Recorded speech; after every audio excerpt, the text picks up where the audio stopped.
Hello everyone and welcome to Red Hot Go, the show where I watch the first 3 episodes of an anime recommended by you and give my first impressions on it. This time, by request of my wonderful patron Quincy Chamberlain, as well as Furel, Fireclaw, George Charbel and VinVT, I will be giving Rent a Girlfriend a Red Hot Go. I was a little worried by the title that this was going to be another harem show. However, 3 episodes in, that doesn't seem to be the case. Not yet, anyway. I was also glad to see that we were dealing with adults as opposed to young teenagers this time. It's after the absurdly quick setup that we get into the central premise of the show. Our protagonist, Kazuya, has a bad breakup and hires an escort named Shizuru to help take his mind off things. Please note that when I say escort, this is not the sexual kind, just someone who you can go on a date with for money. After going on this date and having a good time, he feels wrong for hiring someone to fill his ex's shoes. While his feeling strange about it can be narratively interesting,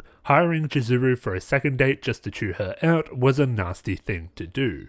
You can't demand a service, but then demean those who provide it. However, I didn't have long to dwell on this before Shizuru rightfully called Kazuya out for being a jerk, and then we meet her. Now, at time of writing, I've only met half the girls that show up in the OP, but I don't need to see them to know who wins the title of Best Girl in Rent a Girlfriend.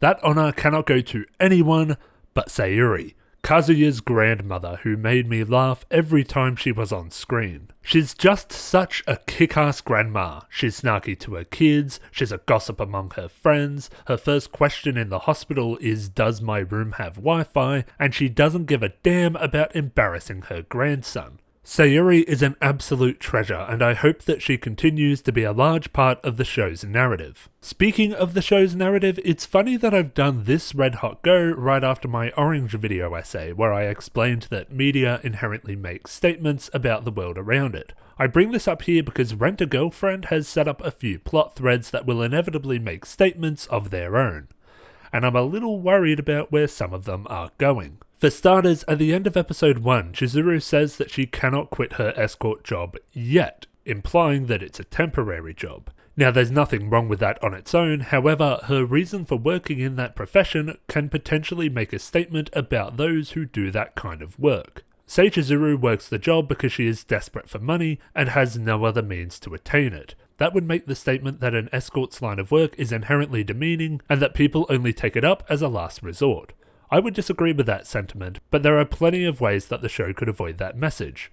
One could make the case that the show is already communicating this by Chizuru's reluctance to tell her family about her line of work, but it isn't clear yet if the show is treating her secrecy as the right or wrong thing to do. The other potentially problematic message comes with Kazuya's ex-girlfriend Mami, who the show presents as sweet and cheerful but also someone with a darker side. After discovering that Kazuya has a girlfriend, she decides that she wants to break them up, and these plans have just gone into full swing by the end of episode 3. When she first started showing hints of jealousy, I thought that the show was going the A Million Ways to Die in the West route, showing the main character that despite the breakup hurting a lot, it was for the best in the long run. However, the problem presents itself when you realise just how obsessed Mami is with breaking Kazuya and Shizuru up. This narrative device could perpetuate the often false belief that one's ex is secretly crazy and out to hurt you. I'll be interested to see where they take this narrative thread and what the show has to say about those types of rare nuclear breakups.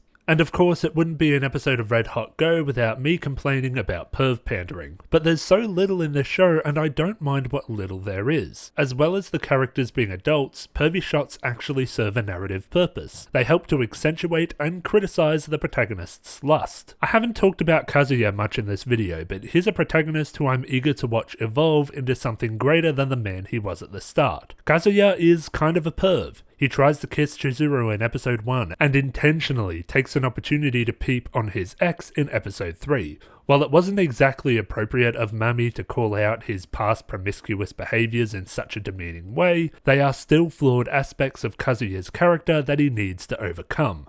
I hope that what little perv pandering there is will dissipate throughout the show as he becomes a better person.